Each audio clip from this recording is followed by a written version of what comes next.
ना हमने तो 11th चूज़ कर लिया, अब हम कॉमर्स स्ट्रीम में आ गए। मैं गारंटी मेरे से लेकर के जाओ, एश्योरेंस मेरे से लेकर के जाओ आज 100 आउट ऑफ 100 दे दोगे, नींद में दे दोगे, ठीक है। तो इतना आप याद रखना।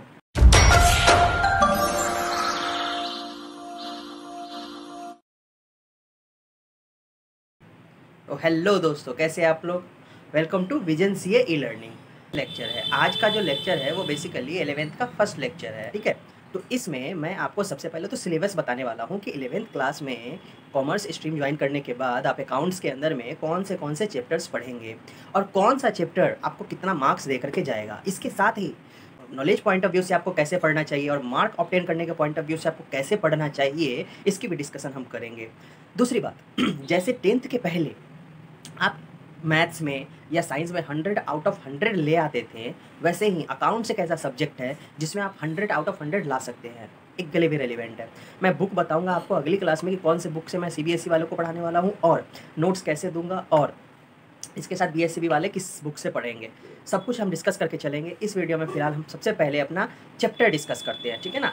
तो और उसके साथ ही आपने चूँकि कॉमर्स स्ट्रीम चूज़ किया है तो आपको कॉन्ग्रेचुलेसन, क्योंकि आपने बेस्ट स्ट्रीम चूज़ किया है। अभी इंडिया को फाइनेंस का नॉलेज रखने वाले बहुत लोगों की आवश्यकता है, तो आप लोगों ने कॉमर्स स्ट्रीम ज्वाइन किया तो कॉन्ग्रेचुलेसन फॉर दैट, ठीक है। चलिए, तो अब हम इसमें ये भी डिस्कस करेंगे कि कॉमर्स स्ट्रीम ज्वाइन करने के बाद आपका स्कोप क्या है। आप अभी 11th कर रहे हैं, कॉमर्स स्ट्रीम आपने ज्वाइन किया है, अकाउंट से कर रहे हैं, तो आप 11th 12th करने के बाद आप ग्रेजुएशन करेंगे। नॉर्मल क्या होता है कि हम 11th 12th करते हैं अकाउंट से, फिर जा करके ग्रेजुएशन करते हैं। तो ग्रेजुएशन 3 साल का होता है, 3 साल का होता है।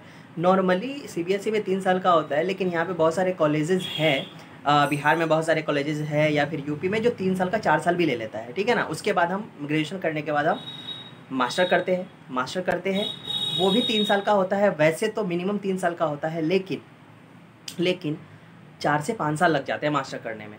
मास्टर करने के बाद फिर हम पीएचडी करते हैं अगर, ठीक है ना। उसके बाद तो बल्ले बल्ले भैया ऐसा है, अगर पीएचडी आपने कर लिया तो समझिए कि आपका हाथ कोई नहीं पकड़ सकता, आप बिल्कुल टॉप लेवल पे आ जाओगे, अकाउंट्स के फील्ड में टॉप लेवल पे आ जाओगे, ठीक है ना। आप अकाउंट्स के फील्ड में टॉप लेवल पे आ जाओगे, उसके बाद तो ऐसी है, ठीक है ना। लेकिन इस चीज़ को करने के लिए आपको टोटल कितना साल अपना देना पड़ेगा, तो मिनिमम अगर हम ईयर जोड़ते हैं तो 11 12 को छोड़ दीजिए, वो तो हर केस में आपको करना है, हर सिनारियो में आपको 11 12 तो करना ही है। तो 11 12 का पीरियड छोड़ देते हैं, तो 6 5 11 साल हो गया, ठीक है। इसके बाद आते हैं हम 11 12 करने का, तब ग्रेजुएशन वाले साइड नहीं जाते, आप सीपीटी वाले साइड में आ जाते हैं, यानी आपको सीए करना है तो सीपीटी करते हैं आप 11 12 करने के बाद। 11th 12th का आपने एग्ज़ाम दिया तो 3 महीना सीपीटी की तैयारी करने में लगती है, 3 महीना वहाँ लग गया।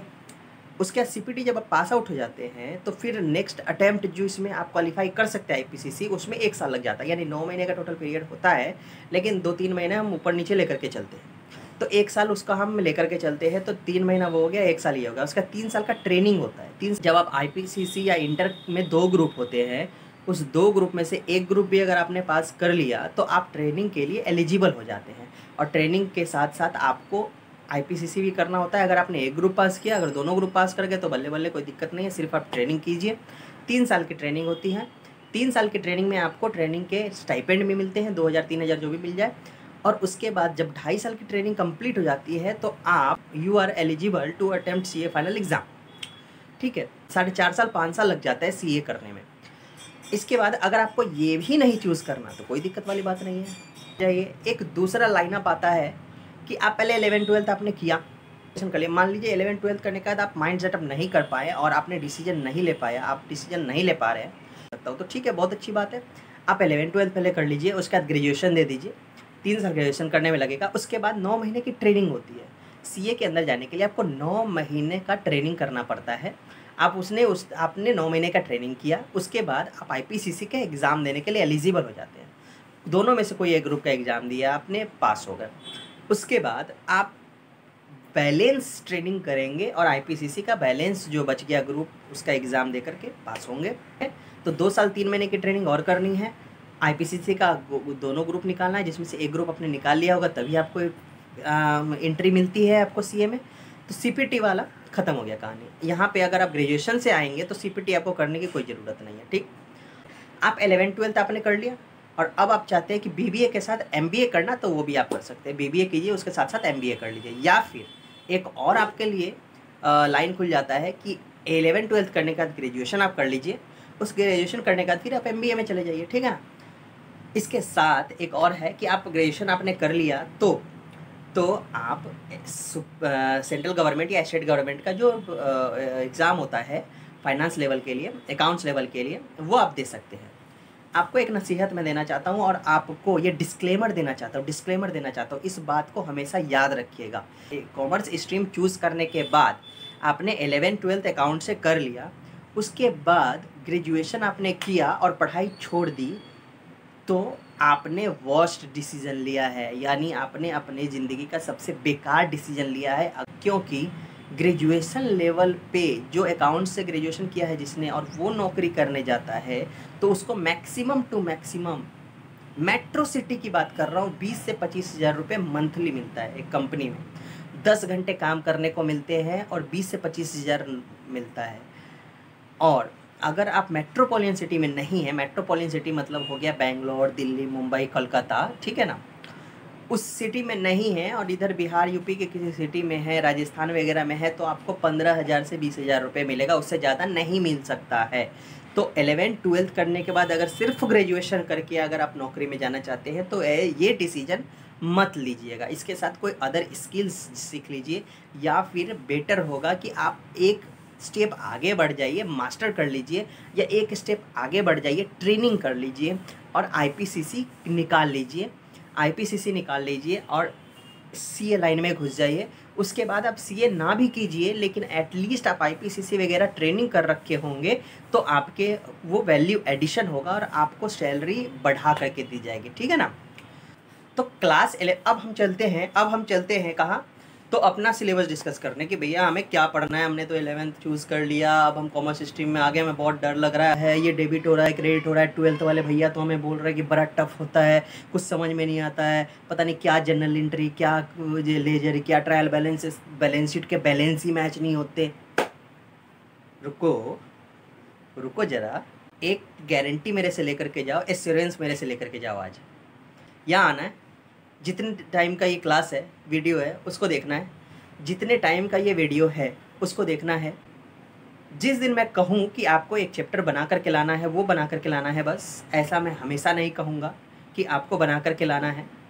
बहुत कम ही ऐसा होगा जो न्यूमेरिकल क्वेश्चंस होते हैं उसको तो बनाना ही पड़ेगा, वो तो कोई ऑप्शन है नहीं। मैथमेटिक्स जब आप पढ़ते थे तो मैथ्स का सवाल बनाते थे ना भैया।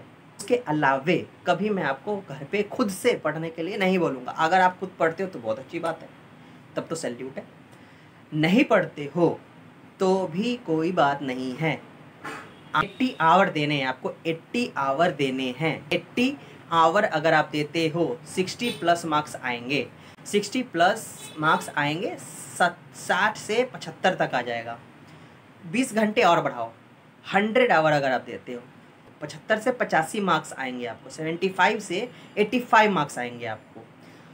अब आपको 100 आउट ऑफ 100 लाना है, तो इंक्लूडिंग माय वीडियोस आपको 150 घंटे देने हैं। 365 दिनों में आपको 150 घंटे देने हैं। अगर मैं including my videos, including your revisionary videos, including your homework, ठीक है ना, सबको मिलाने के बाद 150 घंटे अगर आप 365 दिन में देते हैं, एश्योरेंस लेकर के जाओ, गारंटी लेकर के जाओ, 100 आउट ऑफ 100। किस्मत खराब रहा तो 1 2 नंबर 3 नंबर इधर उधर कटेगा, ठीक है। एश्योरेंस ले लिया आपने। अब चलो, अब हम अब 12th वाले भैया क्या बोलते हैं कि बहुत टफ है। नींद में रहोगे ना आप, नींद में क्लास कर लो मेरी, उसका जब नींद में रहोगे ऐसे, और नींद से जब जगा करके आपको बोलेगा अरे भैया एक सवाल का जवाब दो ना, एक आंख बंद रहेगा या एक आंख खोल करके भी उसको जवाब दे दोगे आप। जनरल एंट्री, उसको भी आप जनरल एंट्री का जवाब दे दोगे, नींद में दे दोगे, ठीक है। तो इतना आप याद रखना।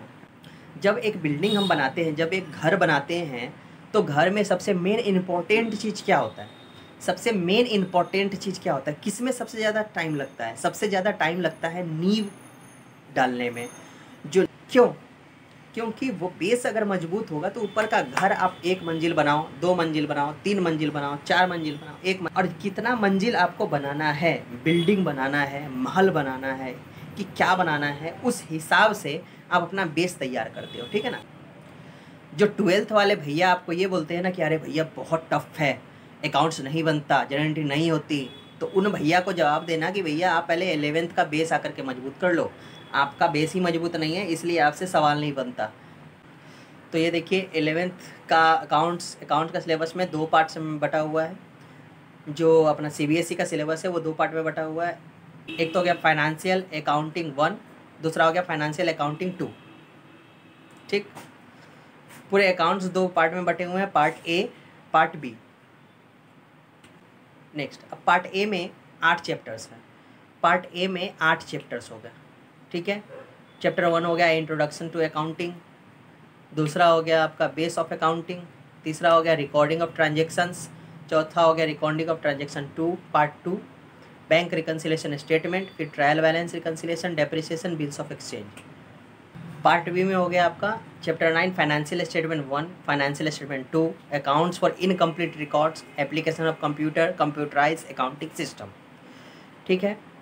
On the basis of marks हमारे सिलेबस को कैसे बांटा गया है वो हम देखते हैं। तो पार्ट ए में थ्योरी 12 मार्क का आता है। पार्ट ए में जितने भी चैप्टर्स थे जिसमें से जो थ्योरी मार्क्स के क्वेश्चन आते हैं, थ्योरी के क्वेश्चन आते हैं वो 12 मार्क्स के आते हैं। तो थ्योरी का क्वेश्चन कहाँ से आएगा, चैप्टर 1 और चैप्टर 2 से आएगा। जब अकाउंटिंग के बारे में आपको सीखना है, बहुत सारे छोटे छोटे टर्म्स होते हैं जब आप अकाउंट्स पढ़ने जा रहे हो, जब आप इंग्लिश पढ़ने जा रहे हो तो इंग्लिश पढ़ने के लिए आपको अल्फ़ाबेट सीखना पड़ता है ना, ABCD की अल्फ़ाबेट्स क्या होते हैं, वॉवल्स क्या होते हैं, कॉन्सोनेंट्स क्या होते हैं, ग्रामर क्या होता है, noun pronoun adjective verb adverb ये सब क्या होता है, ठीक है ना, सेंटेंस मेकिंग क्या होता है, पैराग्राफ राइटिंग क्या होता है। तो ये सारी चीज़ें हम उसका बेस तैयार करते हैं कि इसमें इंट्रोडक्शन में और बेस ऑफ अकाउंटिंग में, यानी चैप्टर 1 और चैप्टर 2 में। तो बेसिकली जो आता है आपका 12 मार्क्स का क्वेश्चन वो इसी 2 चैप्टर में से आता है, या फिर अदर कहीं से अगर डेप्रिसिएशन से, प्रोविजन से, चैप्टर 7 से अगर कुछ पूछ लेगा छोटा मोटा 2-3 नंबर का, 4 नंबर का क्वेश्चन, ठीक है ना। तो ये सारे मिला करके 12 मार्क्स का वो क्वेश्चन पूछता है, ठीक। 2 चैप्टर के अलावे जो भी अदर चैप्टर है वो न्यूमेरिकल क्वेश्चन आते हैं उसमें से, यानी हिसाब बनाने वाला आता है और नंबर का उसमें से मार्क्स आता है। तो ये 40 और 12 52 नंबर हो गया, 52 मार्क्स हो गए, मक्खन है, आराम से निकल जाएंगे। उसके बाद आज के ज़माने में कभी आपने देखा है किसी मुनीब को, यानी अपने पापा को, अपने चाचा को, या फिर किसी को भी कॉपी किताब में अकाउंटिंग मेंटेन करना? नहीं। किराने के दुकानदार को आपने ज़रूर देखा होगा, ठीक है। उसके अलावा आपने किसी को नहीं देखा होगा कि वो कॉपी पे मेंटेन करता है। क्यों नहीं मेंटेन करता है? इसलिए नहीं मेंटेन करता है कि आज के ज़माने में कंप्यूटर्स आ गए हैं और टैली नाम का सॉफ्टवेयर आ गया है जो हर एक घर में मिलता है, और सभी उस टैली का इस्तेमाल करके अपना अकाउंटिंग रखते हैं। इसलिए आपके सिलेबस में एक चैप्टर ये भी जोड़ दिया गया है कि एप्लीकेशन ऑफ कंप्यूटर क्या है, कंप्यूटराइज्ड अकाउंटिंग सिस्टम क्या होता है। यह थ्योरी भी है, लेकिन इसको थ्योरी के साथ साथ मैं इसमें आपको प्रैक्टिकल टैली भी सिखाने वाला हूँ। तो होते हुए भलते में किसी ने पूछ दिया अरे भैया इसका टैली में ये एंट्री करके बता दो, तो अब क्या क्या होता है, टैली क्या होता है, ऐसे नहीं करना है, ठीक है। आपको पता होना चाहिए कि टैली क्या होता है, कंप्यूटर में एंट्री कैसे होती है। जनरल एंट्री आप कॉपी में करते हैं, आपको ये पता होना चाहिए कि टैली में आपको जनरल एंट्री कैसे करना होता है। को सिलेबस में ला करके गवर्नमेंट ने बहुत अच्छा डिसीजन लिया है, ठीक है, क्योंकि जो चीज़ प्रैक्टिकल में है, प्रैक्टिकली जो चल रहा है वो जानने की आवश्यकता है हमें, तभी तो हम काम कर सकते हैं, तभी तो हम सर्वाइव कर सकते हैं। इससे आपके एग्जाम में क्वेश्चंस आते हैं 8 मार्क्स के, और बाकी जो सारे चैप्टर्स है financial statement, financial incomplete record, अब इस 3 चैप्टर में से आपके मार्क्स आते हैं 20 नंबर के क्वेश्चन आते हैं। तो 20 और 40 60 नंबर का प्रैक्टिकल क्वेश्चन पूछा जाता है, और 20 नंबर का आपका होता है थ्योरेटिकल क्वेश्चन, और 20 नंबर इसके अलावा ये हो गया टोटल 80 नंबर, और 20 नंबर जो होता है वो आपसे पूछते हैं स्कूल में जाकर के, जो आपको प्रैक्टिकल सबमिट करना होता है वो लेते हैं। तो ये हो गया आपका डिस्कशन। अब देखिए इसमें क्या हमें पढ़ना है। इंट्रोडक्शन ऑफ अकाउंटिंग में बेस होता है, थोड़ा बहुत बेसिक्स हम सीखते हैं कि हमें अकाउंटिंग में क्या पढ़ना है, उसका बेस जैसे कि इंग्लिश में, जैसे मैंने आपको बताया कि इंग्लिश पढ़ने के लिए आपको अल्फ़ाबेट सीखना होता है, वॉवेल सीखना होता है, ऐसे अकाउंट्स को सीखने के लिए इंट्रोडक्शन में और बेस ऑफ अकाउंटिंग आपको वही सिखाया जाएगा। रिकॉर्डिंग ऑफ ट्रांजेक्शन में आपने बहुत सारा सुना होगा, जब आपने कॉमर्स स्ट्रीम ज्वाइन किया होगा तो अपने बड़े भैया 12th वाले से, भैया लोग से सुना होगा कि journal entry, journal entry, journal entry, बहुत जनरल एंट्री के बारे में बहुत सुना होगा। तो recording of transaction mean journal entry ही होता है, ठीक है ना।